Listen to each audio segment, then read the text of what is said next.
Comrade Kalyan మాలూమే తెరకు ఇదంతా కాదు, single తెలుసా మీకు?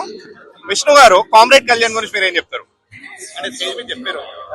ఇది ఒక పీరియడ్ ఫిల్మ్ అండి, 90s బ్యాక్డ్రాప్ లో జరిగే నక్సల్ డ్రామా. నక్సల్ అంటే బేసిక్ అందరూ సీరియస్ ఇదే చేస్తారు, బట్ ఇది ఒక entertainment Naxal drama, first time అలా చేయడం.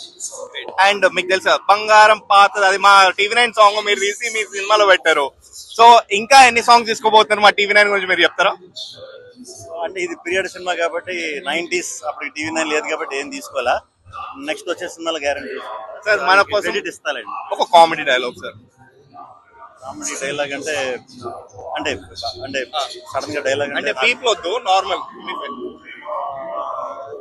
ఏ సినిమాలో రీసెంట్ మూవీ మీ లేటెస్ట్ మీరు ఆ స్టెప్ వేస్తారు కదా ఇందులో, ద లేటెస్ట్ మూవీలో మీరు మొత్తం గ్రీన్ అండ్ గ్రీన్ వేసుకొని స్టెప్ వేశారు, అది ఒక్కసారి if you don't mind me asking. Song అది ఏం సాంగ్ అంటే అది ఏం లేదు, విష్ణు విన్యాసం. వీరి వీరి గుమ్మడి ఒక్కసారి సార్ ఇప్పుడు ఏమనుకోవాలి, అది చెప్పేస్తారు ఒక్కసారి. అది లుంగి పర్లేదు సార్, ఒక్కటే అది వదిలేదు. అండ్ ఇవాళ టీటీలో మీ ఫేవరెట్ పర్సన్ ఎవరు? ఇక్కడ నవీన్ గారు, ప్రవీణ్ గారు, వాళ్ళ హాస్పిటల్ చాలా వరకు చాలా నచ్చింది. Alright, thank you sir, thank you so much, nice meeting you.